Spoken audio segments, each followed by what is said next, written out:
ইরানে যুক্তরাষ্ট্র ও ইসরায়েলের হামলায় আন্তর্জাতিক বাজারে প্রতি আউন্স স্বর্ণের দাম $৫,৪০০ ছুঁই করছে।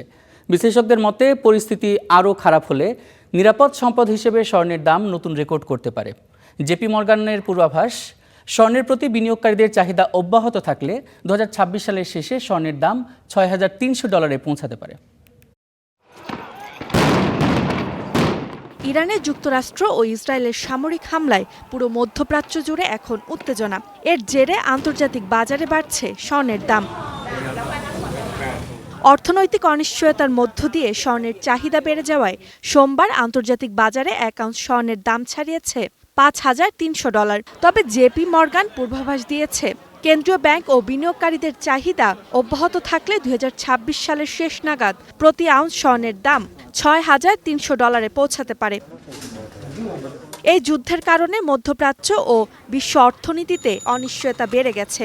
এতে বিনিয়োগকারীদের নিরাপদ মাধ্যম হিসেবে বিবেচিত স্বর্ণের দাম চলতি বছর ধারাবাহিকভাবে আরও বাড়তে পারে বলে মত বিশ্লেষকদের।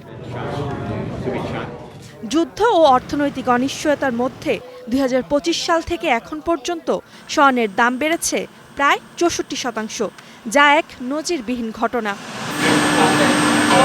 Roksana Rimi, star news.